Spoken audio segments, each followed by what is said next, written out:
Hello viewers, welcome to AKS IAS academy. ఈరోజు మనం ఐపాయింట్ ఇష్యూస్లో భాగంగా రీసెంట్గా రిలీజ్ అయిన గ్లోబల్ జెండర్ గ్యాప్ రిపోర్ట్ 2025 గురించి డిస్కస్ చేస్తున్నాం. సో దానికి సంబంధించి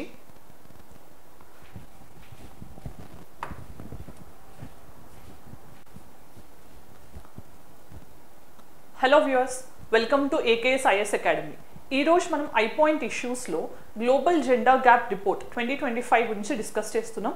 దీని గురించి మీకు ఎగ్జామ్ పాయింట్ ఆఫ్ వ్యూలో కావాల్సిన ఇన్ఫర్మేషన్ మొత్తం కూడా ఈ వీడియోలో అవైలబుల్గా ఉంటుంది.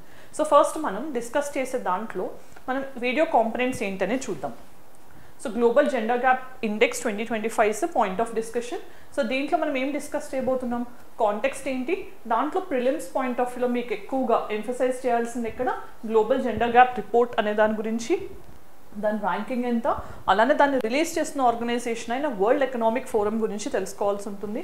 దాంతోపాటు వరల్డ్ ఎకనామిక్ ఫోరం రిలీజ్ చేసే రిపోర్ట్స్, సో యూపీఎస్సీలో కానీ కాంపిటేటివ్ ఎగ్జామ్స్లో కానీ రిపోర్ట్ బేస్డ్ క్వశ్చన్స్ చాలా ఫ్రీక్వెంట్గా చూస్తూ ఉంటాం.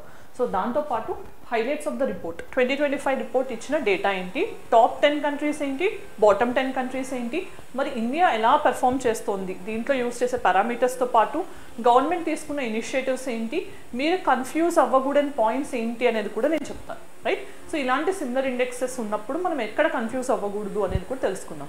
మరి ఇది సిలబస్ పాయింట్ ఆఫ్ వ్యూలో మీకు ఎక్కడ important, social justice and society point of వ్యూలో వెరీ ఇంపార్టెంట్ టాపిక్. మరి ఇప్పుడు మనం డిస్కస్ చేస్తున్న గ్లోబల్ జెండర్ గ్యాప్ రిపోర్ట్ 2025 అనేది ఎవరు రిలీజ్ చేస్తున్నారు అంటే వరల్డ్ ఎకనామిక్ ఫోరం రిలీజ్ చేస్తుంది. ఇది 19th edition of the report అని చెప్పొచ్చు మనం. అంటే 2006 నుంచి రిపోర్ట్ యాన్యువల్గా పబ్లిష్ అవుతూ వస్తుంది. ఈ ఇయర్ రిపోర్ట్ అనేది 19th రిపోర్ట్ అని చెప్పొచ్చు. మరి ఇండియా యొక్క ర్యాంక్ ఎంత ఉంది రిపోర్ట్ ప్రకారం అంటే 131గా ఈ రిపోర్ట్ చెప్తుంది. సో ఎంతమంది కంట్రీస్ని వీళ్ళు సర్వే చేశారు, దాంతోపాటు ఇండియా ర్యాంక్ ఏంటి, ఇంప్రూవ్ అయ్యామా లేదా, ఏ పారామీటర్స్ మీద మనం అసెస్ చేస్తాం, ఇవన్నీ కూడా తెలుసుకుందాం. So global gender gap report గురించి తెలుసుకుందాం. సో ఇక్కడ ఏంటి అసలు మనకి జెండర్ గ్యాప్ ఎలా ఉంది అనే దాన్ని 4 పారామీటర్స్లో వీళ్ళు అసెస్ చేస్తూ ఉంటారు. ఆ 4 పారామీటర్స్ ఏంటి అంటే పొలిటికల్ ఎంపవర్మెంట్ ఎలా ఉంది, సో మగవాళ్ళకి ఆడవాళ్ళకి కంపేర్ చేసినప్పుడు పొలిటికల్గా ఎంత డిఫరెన్స్ ఉంది అనేది ఒకటి చూస్తారు. తర్వాత ఎడ్యుకేషనల్ అటైన్మెంట్ చూస్తారు, చదువు విషయంలో మెన్ అండ్ ఉమెన్ మధ్యలో ఎంత డిఫరెన్సెస్ ఉన్నాయి, దాంతోపాటు ఎకనామిక్ ఆపర్చునిటీస్ అనేవి ఎలా ఉన్నాయి, అండ్ హెల్త్ అండ్ సర్వైవల్ విషయంలో కూడా ఎలాంటి డిస్పారిటీస్ ఉన్నాయి. ఈ 4 పారామీటర్స్ని అసెస్ చేసి ఆ తర్వాత మనకి ర్యాంకింగ్ అనేది ఇవ్వడం జరుగుతుంది. మరి స్కేలింగ్ అనేది ఎలా చేస్తారు అని అంటే ఈ ర్యాంకింగ్ అండ్ స్కేలింగ్ మొత్తం కూడా 0 to 1 మధ్యలో చేస్తారు. సో 0 ఉంది అంటే చాలా ఇంపారిటీ ఉంది అని అర్థం, అంటే చాలా లింగ అసమానత్వం ఉంది అనేది తెలుస్తుంది. తర్వాత మనకి 1 ఉంది అంటే కంప్లీట్ పారిటీ, అంటే ఆల్మోస్ట్ ఈక్వల్గా ఉంది అనేది తెలుస్తుంది అనమాట. మరి మనకి ఇక్కడ తెలవాల్సిన విషయం ఏంటి, అసలు ఈ రిపోర్ట్ ఎప్పటి నుంచి ఇష్యూ చేస్తున్నారు అంటే యాన్యువల్గా 2006 నుంచి ఇష్యూ చేయడం జరుగుతుంది, రైట్. సో దీనికి సంబంధించిన ఆబ్జెక్టివ్స్ ఏంటో తెలుసుకుందాం. సో ఈ రిపోర్ట్ ఎందుకు రిలీజ్ చేస్తున్నారు అంటే మనకి అసలు రిలేటివ్ గ్యాప్స్ ఎవరికి మధ్యలో, మెన్ అండ్ ఉమెన్కి మధ్యలో ఎక్కడెక్కడ హెల్త్ విషయంలో, ఎడ్యుకేషన్ విషయంలో, ఎకనామిక్ ఆపర్చునిటీస్ విషయంలో, పొలిటికల్ ఎంపవర్మెంట్ విషయంలో గ్యాప్స్ ఎలా ఉన్నాయి అనేది పొలిటికల్, ఎకనామిక్ అండ్ కల్చరల్ కాంటెక్స్లో అసెస్ చేయడానికి ఈ రిపోర్ట్ అనేది హెల్ప్ చేస్తుంది అనమాట. మరి ఇది రిలీజ్ చేస్తున్న వరల్డ్ ఎకనామిక్ ఫోరం గురించి ఇప్పుడు తెలుసుకుందాం. మరి ఈ వరల్డ్ ఎకనామిక్ ఫోరం అనేది ఒక ఇండిపెండెంట్ నాన్ గవర్నమెంటల్ ఆర్గనైజేషన్, అంటే ఇది యుఎన్ సంస్థ కాదు, ఇది ఒక ఇండిపెండెంట్ ఎన్జిఓగా చెప్పొచ్చు, non governmental organization, right. So దీన్ని ఎప్పుడు ఎస్టాబ్లిష్ చేశారు అంటే 1971లో ఎస్టాబ్లిష్ చేయడం జరిగింది. ఓకే, ఈ 1971లో ఎస్టాబ్లిష్ చేసిన ఆర్గనైజేషన్లో పబ్లిక్ అండ్ ప్రైవేట్ బోత్కి కూడా పార్ట్నర్షిప్ అనేది ఉంటుందన్నమాట. మరి దీన్ని ఎవరు ఎస్టాబ్లిష్ చేశారు అంటే జర్మన్ ఇంజనీర్ క్లాస్ క్వాబ్, ఈ పర్సన్ దీన్ని ఫౌండ్ చేయడం జరిగింది. మరి ఇది ఎక్కడి నుంచి ఆపరేట్ చేస్తుంది అని అంటే జెనీవా, స్విట్జర్లాండ్ నుంచి ఇది ఆపరేట్ చేస్తుంది. మనం మెయిన్గా ఇక్కడ గుర్తుపెట్టుకోవాల్సిన విషయం ఏంటి, దీనికి ఎటువంటి డెసిషన్ మేకింగ్ పవర్ అనేది లేదు, right. So no independent decision making power అనేది గుర్తుపెట్టుకోవాలి. మరి జనరల్గా ఎటువంటి అంశాలు డిస్కస్ చేస్తూ ఉంటారు అంటే పొలిటికల్ అంశాలు అవ్వచ్చు, బిజినెస్కి సంబంధించి, కల్చరల్ అంశాలకు సంబంధించి, రీసెంట్ టైంలో క్లైమేట్ చేంజ్కి సంబంధించి కూడా గ్లోబల్ రిస్క్ రిపోర్ట్ అని చూస్తున్నాం కదా, అది కూడా వరల్డ్ ఎకనామిక్ ఫోరమే రిలీజ్ చేస్తుంది. మనం జాగ్రత్తగా న్యూస్ అబ్జర్వ్ చేస్తే మన చీఫ్ మినిస్టర్స్, ప్రైమ్ మినిస్టర్స్ దావోస్లో జరిగిన సమ్మిట్కి అటెండ్ అవుతూ ఉంటారు కదా, అది కూడా ఈ వరల్డ్ ఎకనామిక్ ఫోరమే ఆర్గనైజ్ చేస్తూ ఉంటుందన్నమాట. మరి ఇక్కడ వరల్డ్ ఎకనామిక్ ఫోరం ఆర్గనైజ్ చేస్తూ అండ్ మనకి రిలీజ్ చేస్తున్న అదర్ రిపోర్ట్స్ ఏంటనేది కూడా ఇప్పుడు తెలుసుకుందాం. సో ఇక్కడ రిపోర్ట్స్ విషయానికి వస్తే గ్లోబల్ కాంపిటేటివ్నెస్ రిపోర్ట్. సో ఒక కంట్రీకి ఇంకొక కంట్రీకి మధ్యలో ట్రేడ్ విషయంలో కానీ మనకి ఎకనామిక్ పరంగా ఎంత కాంపిటేటివ్నెస్ ఉంది అనేది అసెస్ చేయడానికి. ఇన్ఫర్మేషన్ టెక్నాలజీ రిపోర్ట్ అనేది కూడా ఉంది. తర్వాత జెండర్ గ్యాప్ రిపోర్ట్, దీని గురించి మనం ఇప్పుడు డిస్కస్ చేస్తున్నాం. తర్వాత గ్లోబల్ రిస్క్ రిపోర్ట్, ఇది క్లైమేట్ రిస్క్స్ గురించి చెప్తుంది. తర్వాత travel and tourism report, financial development రిపోర్ట్తో పాటు మనకి గ్లోబల్ ఎనేబులింగ్ ట్రేడ్ రిపోర్ట్ అనేది కూడా వరల్డ్ ఎకనామిక్ ఫోరం రిలీజ్ చేస్తుంది. ఇవన్నీ కూడా మనం ఎగ్జామినేషన్ పాయింట్ ఆఫ్ వ్యూలో గుర్తుపెట్టుకోవాలి. దెన్ ఈ రిపోర్ట్ చెప్తున్న ఒక షాకింగ్ ట్రూత్ ఏంటి అంటే ఇప్పుడున్న అసమానత్వాలని మనం సాల్వ్ చేసి జెండర్ ఈక్వాలిటీని తీసుకురావాలి అంటే ఇంకొక 132 years పడుతుంది అని చెప్పి రిపోర్ట్ చెప్తుంది. 132 years అంటే చాలా large time, right? So then మనకి ఇక్కడ నెక్స్ట్ మనం డిస్కస్ చేసేది ఏంటి, అసలు key findings of the report, right? So key findings of the రిపోర్ట్లో మనం అసలు జెండర్ పారిటీ అనేది మనం ఇంప్రూవ్ అవుతున్నామా లేదా అని తెలుసుకుందాం. సో 2024లో చూస్తే కనుక గ్లోబల్ పెర్ఫార్మెన్స్ 68.4 ఉంది. అంటే మనకి 0 to 100 స్కేల్ చేసినప్పుడు గ్లోబల్ లెవెల్లో చూస్తే అన్ని కంట్రీస్ మధ్యలో జెండర్ పారిటీ ఎలా ఉంది అని అసెస్ చేసినప్పుడు వచ్చిన స్కేల్ ఎంత, 68.4. మరి 2025కి అది ఇంప్రూవ్ అయిందా అంటే 0.4% ఇంప్రూవ్ అయింది, 68.8. అంటే కొంచెం బెటర్మెంట్ అనేది కనిపిస్తుంది. దాంతోపాటు ఎన్ని కంట్రీస్ని సర్వే చేశారు ఈ రిపోర్ట్లో అంటే 148 కంట్రీస్ని మనకి సర్వే చేయడం జరిగింది. మరి ఇక్కడ ప్రోగ్రెస్ అనేది ఎక్కడ కనిపిస్తుంది అంటే పొలిటికల్ ఎంపవర్మెంట్ విషయంలో కొంచెం ప్రోగ్రెస్ కనిపిస్తుంది లాస్ట్ ఇయర్తో పోలిస్తే ఈ year. And economic empowerment and economic opportunities విషయంలో కూడా మనకి కొంచెం ఇంప్రూవ్మెంట్ అనేది కనిపిస్తుంది. దీని తర్వాత టాప్ 10 కంట్రీస్ ఏంటి అనేది కూడా మనం డిస్కస్ చేద్దాం, రైట్? సో ఈ టాప్ 10 కంట్రీస్ విషయంలో ఎగ్జామినేషన్ పాయింట్ ఆఫ్ వ్యూలో మీరు టాప్ 5 కంట్రీస్ ఖచ్చితంగా గుర్తుపెట్టుకోవాలి along with India's position in that report, right? So first పొజిషన్లో ఎవరున్నారు అంటే ఐస్లాండ్ ఉంది. ఆల్మోస్ట్ లాస్ట్ 7 years నుంచి కూడా ఐస్లాండ్ అనేది గ్లోబల్ జెండర్ గ్యాప్ రిపోర్ట్లో ఫస్ట్ ప్లేస్లో వస్తుంది. సో ఇది చాలా ఇంపార్టెంట్ ఇన్ఫర్మేషన్. దాంతోపాటు 10 కంట్రీస్ టాప్ 10 ఏవైతే ఉన్నాయో వాటిలో 8 యూరోపియన్ కంట్రీస్ ఉండటం కూడా మనం గుర్తుంచుకోవాల్సిన విషయం, రైట్? ఇప్పుడు ఆ టాప్ 10 కంట్రీస్ ఏంటనేది తెలుసుకుందాం. దానికంటే ముందు ఐస్లాండ్ కానీ ఫిన్లాండ్, నార్వే అండ్ స్వీడన్ ఇవన్నీ కూడా కంటిన్యూస్గా 2006 ఎప్పుడైతే రిపోర్ట్ స్టార్ట్ చేశారో అప్పటి నుంచి కూడా టాప్ 10లో ఉంటున్నాయి, రైట్? మరి ఈ కంట్రీస్ని విన్నప్పుడు మనం ఎగ్జామినేషన్ పాయింట్ ఆఫ్ వ్యూలో తెలుసుకోవాల్సిన ఇంకొక టర్మ్ ఏంటి, స్కాండినేవియన్ కంట్రీస్. సో మనం జాగ్రఫీ పాయింట్ ఆఫ్ వ్యూలో కానీ ఐఆర్ మ్యాపింగ్ పాయింట్ ఆఫ్ వ్యూలో కానీ దృష్టిలో పెట్టుకుంటే స్కాండినేవియన్ కంట్రీస్ అనేవి చాలా ఇంపార్టెంట్. సో మనకి నార్డిక్ సమ్మిట్ అనే దాన్ని కూడా ఇండియా అప్పుడప్పుడు అటెండ్ అవుతూ ఉంటుంది. మరి ఈ స్కాండినేవియన్ కంట్రీస్ అంటే ఏంటి, డెన్మార్క్, నార్వే, స్వీడన్. ఓకే, ఈ 3 కంట్రీస్ని మనం స్కాండినేవియన్ కంట్రీస్ అంటాం. నార్డిక్ కంట్రీస్ అని ఏ గ్రూప్ ఆఫ్ కంట్రీస్ని అంటాం అనేది మీకు తెలిస్తే కనుక ఆన్సర్ కామెంట్ సెక్షన్లో చెప్పండి, రైట్? దెన్ మరి టాప్ 10 కంట్రీస్ ఏంటి అనేది ఒకసారి చూస్తే కనుక మనం ఆల్రెడీ చూసాం. ఫస్ట్ ప్లేస్లో ఐస్లాండ్ ఉంది, తర్వాత Finland, Norway, UK, New Zealand, Sweden, republic of Moldova, ఇది కూడా యూరోపియన్ కంట్రీ. ఇప్పుడు వార్తల్లో నిలిచిన యుక్రెయిన్ అండ్ రొమేనియా మధ్యలో ఈ మోల్డోవా అనేది ఉంటుంది.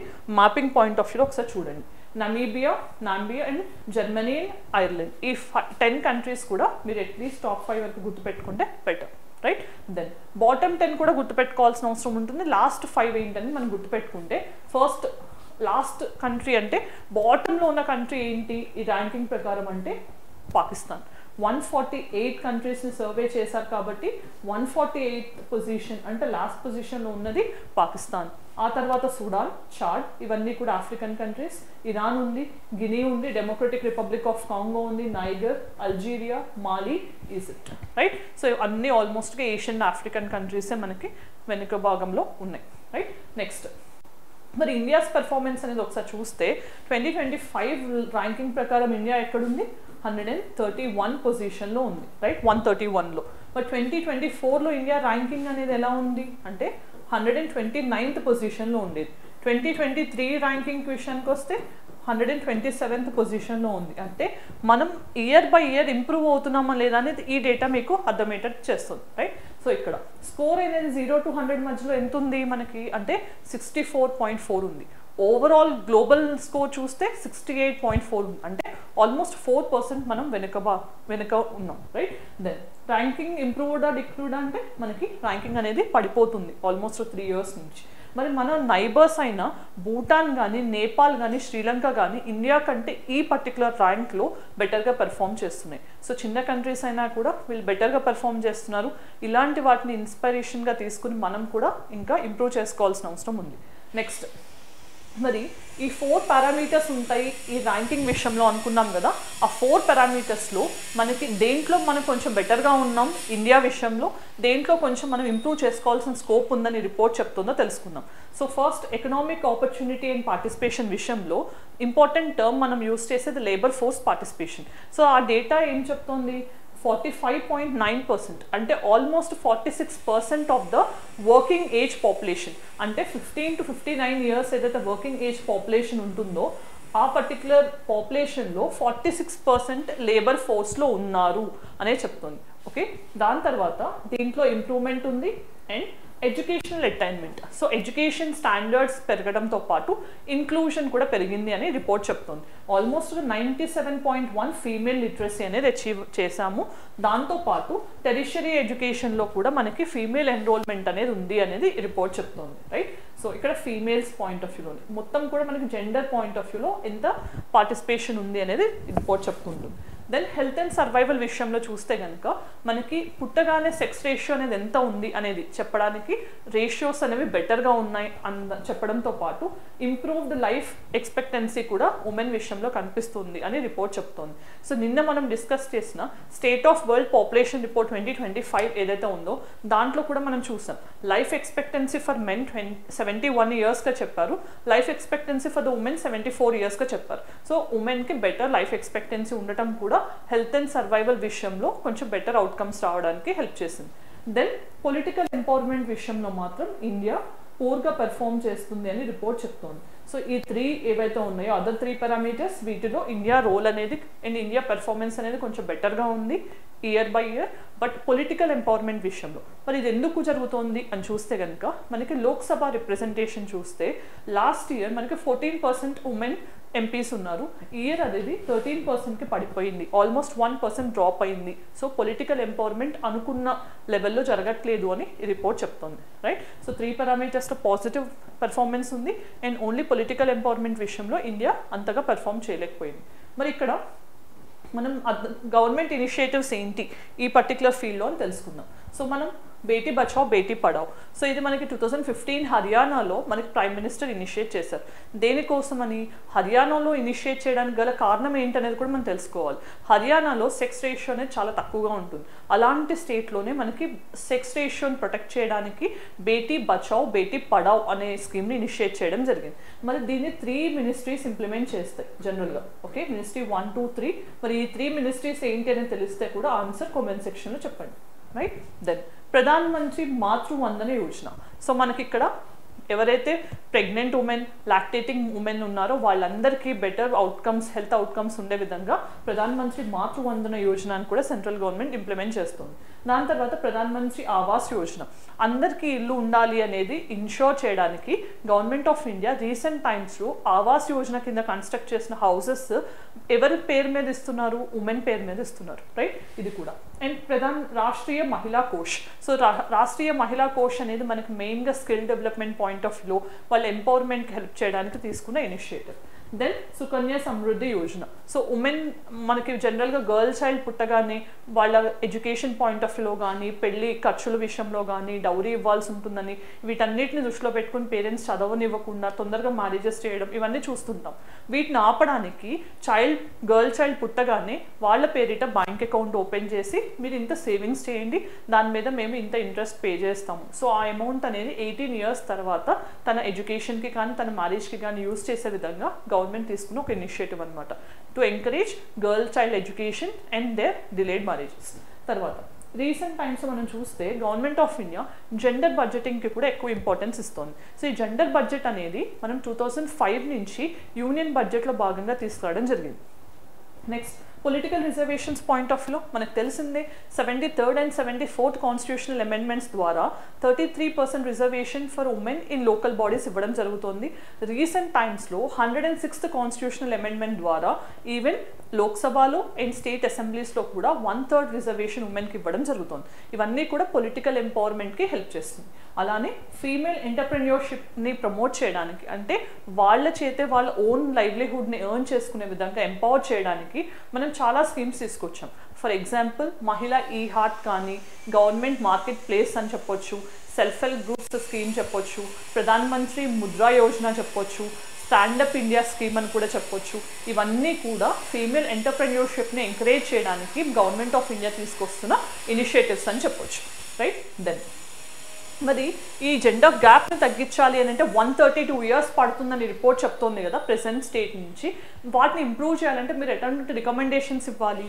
ఎందుకు అంటే మనం జనరల్గా ఏ ఆన్సర్ రాస్తున్నప్పుడైనా కానీ, ఏ ఎగ్జామ్ ప్రిపేర్ అవుతున్నప్పుడైనా ఒక సిచ్యువేషన్లో ఒక ప్రాబ్లం కనపడినప్పుడు దానికి మీ సజెషన్గా ఏం ఇవ్వాలనుకుంటున్నారు అనేది ఎగ్జామినర్ ఎక్స్పెక్ట్ చేస్తారు. సో ఈ సిచ్యువేషన్లో దానికి సాల్వింగ్ కెపాసిటీ మీ దగ్గర ఉందా లేదా అనేది. సో దానికోసం ఎప్పుడైనా ఏ ఆన్సర్లో అయినా రికమెండేషన్స్ రాయడం అనేది ఇంపార్టెంట్. రైట్. సో మరి రికమెండేషన్స్ పాయింట్ ఆఫ్ వ్యూలో మనం ఏం చూడాలి? జెండర్ పారిటీ అనేది 2030కి మనం అచీవ్ చేయాలి అంటే, ఎందుకు 2030 ఇక్కడ సస్టైనబుల్ డెవలప్మెంట్ గోల్స్ అనే దాన్ని 2030కి మనం అచీవ్ చేయాలని టార్గెట్ పెట్టుకున్నాం కదా. మరి అక్కడ ఏ ఎస్టీజీ హెల్ప్ అవుతుంది? SDG 5 gender equality. Right. So దాన్ని అచీవ్ చేయాలంటే మనం ఏం చేయాలి? టార్గెటెడ్ ఇంటర్వెన్షన్స్తో పాటు, అంటే ఎక్కడ వీక్ ఏరియాస్ ఉన్నాయి జెండర్ విషయంలో వాటిని వర్కౌట్ చేస్తూ ఆల్మోస్ట్ $360 billion per year అనేది మనం ఎలకేట్ చేయాల్సి ఉంటుంది. అండ్ ఈక్విటబుల్ యాక్సెస్తో పాటు డైవర్సిటీ, ఇంక్లూజన్, ఈక్విటీ ఇవన్నీ కూడా ఎన్షోర్ చేయాల్సి ఉంటుందని మీరు రికమెండేషన్స్తో ఇవ్వాల్సి ఉంటుంది. దెన్ ఇక్కడ మనం మెయిన్గా కన్ఫ్యూజ్ అయ్యి ఇంకొక చిన్న టాపిక్ ఉంది. అదేంటి అంటే జెండర్ ఇన్ఈక్వాలిటీ ఇండెక్స్. ఇప్పటివరకు మనం డిస్కస్ చేసింది global gender gap index or report. Right. So ఇది మనం చూసినట్టు వరల్డ్ ఎకనామిక్ ఫోరం రిలీజ్ చేస్తుంది. మరి జెండర్ ఇన్ఈక్వాలిటీ ఇండెక్స్ అనేది ఇది కంప్లీట్లీ డిఫరెంట్ ఇండెక్స్. సో ఇక్కడ కన్ఫ్యూజ్ అవ్వద్దు. మరి దీన్ని ఎవరు రిలీజ్ చేస్తున్నారు అంటే యునైటెడ్ నేషన్స్ డెవలప్మెంట్ ప్రోగ్రామ్, ఈ ఏజెన్సీ ఆఫ్ UN దీన్ని రిలీజ్ చేస్తూ ఉంటుంది. దీన్ని తెలుసుకునే ముందు అక్కడ 4 పారామీటర్స్ని బట్టి ర్యాంకింగ్ ఇస్తారని చూసాం కదా. మరి ఇక్కడ ఇచ్చే 4 పారామీటర్స్ బదులు 3 పారామీటర్స్ ఉంటాయి. అవి ఏంటి అంటే రిప్రొడక్టివ్ హెల్త్ అవ్వచ్చు, ఎంపవర్మెంట్ అవ్వచ్చు అండ్ లేబర్ మార్కెట్. ఈ 3 పారామీటర్స్ మీద ఇన్ఈక్వాలిటీ ఎంత ఉంది అనేది అసెస్ చేస్తూ ఉంటారు. రైట్. దెన్ ఇక్కడ కూడా 0 and 1 మధ్యలో మనకి స్కేలింగ్ అనేది చేస్తూ ఉంటారు. 0 అంటే పర్ఫెక్ట్ ఈక్వాలిటీ ఉన్నట్టు, ఎటువంటి ఇన్ఈక్వాలిటీ లేకుండా, 1 ఉంటే ఎక్స్ట్రీమ్ ఇన్ఈక్వాలిటీ ఉన్నట్టు ఈ రిపోర్ట్ ప్రకారం. రైట్. ఇది గ్లోబల్ జెండర్ ఇన్ఈక్వాలిటీ ఇండెక్స్ UNDPకి సంబంధించిన దాని ప్రకారం. ఇప్పుడు యునైటెడ్ నేషన్స్ డెవలప్మెంట్ ప్రోగ్రామ్ గురించి కూడా చిన్న ఇన్ఫర్మేషన్ తెలుసుకుందాం. సో ఇది UN యొక్క ఏజెన్సీగా చెప్పొచ్చు. ఇది ఎప్పుడు ఎస్టాబ్లిష్ చేశారు? 1966లో ఎస్టాబ్లిష్ చేశారు. దీని ఎయిమ్ ఏంటి? పావర్టీని ఎరాడికేట్ చేస్తూ డెవలప్మెంట్, సస్టైనబుల్ డెవలప్మెంట్తో పాటు ఎకనామిక్ రెసిలియన్స్ అనేది అచీవ్ చేయడానికి ఈ పర్టికులర్ ఏజెన్సీని UN కింద ఎస్టాబ్లిష్ చేయడం జరిగింది. ఎవరు ఎస్టాబ్లిష్ చేశారు? యునైటెడ్ నేషన్స్ జనరల్ అసెంబ్లీ దీన్ని ఎస్టాబ్లిష్ చేయడం జరిగింది. దీని డొమైన్ ఏరియాస్ ఏంటి? సస్టైనబుల్ డెవలప్మెంట్ ఎంకరేజ్ చేయడం, డెమోక్రటిక్ గవర్నెన్స్తో పాటు పీస్ని ఎన్షోర్ చేయడం, క్లైమేట్ అండ్ డిజాస్టర్ రెసిలియన్స్ని కూడా అచీవ్ చేయడం. మరి డిజాస్టర్ రెసిలియన్స్ అన్నప్పుడు మనం తరచుగా వినేవి ఏంటి? Hyogo framework and Sendai framework. ఇలాంటివి కూడా క్విక్గా రివైజ్ చేయండి. మరి ఇక్కడ మన UNDPకి సంబంధించి ఫండింగ్ ఎలా ఉంటుంది? మొత్తం కూడా వాలంటరీ కాంట్రిబ్యూషన్స్ ఉంటాయి. దాంతోపాటు హెడ్ క్వార్టర్స్ ఎక్కడ? న్యూయార్క్ USA, ఏదైతే UN యొక్క హెడ్ క్వార్టర్స్ ఉందో అక్కడి నుంచి అది కూడా ఫంక్షన్ చేస్తుంది. మరి జనరల్గా ఎటువంటి రిపోర్ట్స్ని UNDP రిలీజ్ చేస్తుంది? మనకు తెలిసిన చాలా important report human development index, HDI అంటాం. దాంట్లో భాగంగానే ఈ జెండర్ ఇన్ఈక్వాలిటీ ఇండెక్స్ని మనకి రిలీజ్ చేస్తూ ఉంటారు. దాంతోపాటు సస్టైనబుల్ డెవలప్మెంట్ గోల్స్ యొక్క ప్రోగ్రెస్ని మానిటర్ చేసేది కూడా UNDP. దాంతోపాటు గ్లోబల్ జెండర్ ఇన్ఈక్వాలిటీ ఇండెక్స్ అనే దాన్ని కూడా UNDP రిలీజ్ చేస్తుంది. సో ఇది మనకి డిఫరెన్స్ తెలుసుకోవాల్సింది. మరి ఇప్పుడు ప్రాక్టీస్ క్వశ్చన్స్ చూద్దాం. First question, which of the following dimensions is not part of global gender gap index? So మనం 4 పారామీటర్స్ డిస్కస్ చేశాం కదా, ఆ 4 పారామీటర్స్లో ఏది జెండర్ గ్యాప్ రిపోర్ట్లో కానిది అనేది ఐడెంటిఫై చేసి కామెంట్ సెక్షన్ చెప్పండి. Next mains question, despite constitutional guarantees అంటే ఉమెన్కి మనం ఇచ్చే గ్యారంటీస్తో పాటు న్యూమరస్ పాలసీ మెషర్స్, అక్కడ కొన్ని కాన్స్టిట్యూషనల్ గ్యారంటీస్ రాయాల్సి ఉంటుంది. ఎటువంటివి? 14 కానీ 15, 16 రాయొచ్చు. 39D రాయొచ్చు, మెటర్నిటీ రిలీఫ్ కోసం 42 రాయొచ్చు. ఇట్లాంటివన్నీ మనం రాస్తూ న్యూమరస్ పాలసీ ఇంటర్వెన్షన్స్ ఇప్పుడు మనం చూసాం కొన్ని గవర్నమెంట్ మెజర్స్, అవి కూడా రాసి ఇండియా ఎందుకు తక్కువగా పెర్ఫామ్ చేస్తుంది అనేది మనం రాయాల్సి ఉంటుంది. దాని తర్వాత స్ట్రక్చరల్ అండ్ ఇన్స్టిట్యూషనల్ బ్యారియర్స్ ఏమున్నాయి జెండర్ ఇన్ఈక్వాలిటీ విషయంలో అనేవి ఐడెంటిఫై చేసి మీ సైడ్ నుంచి కొన్ని మెజర్స్ మనం రికమెండేషన్స్లో చూసాం కదా, అటువంటి మెజర్స్ కూడా సజెస్ట్ చేయాల్సి ఉంటుంది, రైట్? సో ఈ ప్రాక్టీస్ క్వశ్చన్ ఆన్సర్ చేయడానికి ట్రై చేయండి. మరి ఈ రోజు మనం ఈ వీడియోలో ఏం డిస్కస్ చేసాం? గ్లోబల్ జెండర్ గ్యాప్ రిపోర్ట్ 2025 గురించి డిస్కస్ చేసాం. దానికి సంబంధించి top 10 countries, bottom 10 countries, India's performance ఎలా ఉంది, వరల్డ్ ఎకనామిక్ ఫోరం గురించి, దాంతోపాటు మీరు కన్ఫ్యూజ్ అవ్వకుండా ఉండటానికి జెండర్ ఇన్ఈక్వాలిటీ ఇండెక్స్ దాన్ని ఎవరు రిలీజ్ చేస్తున్నారు, దాన్ని ఎలా అసెస్ చేస్తామో అన్నీ కూడా మనం డిస్కస్ చేయడం జరిగింది. If you like the video, do let us know in the comment section. Thank you for watching. Jai Hind.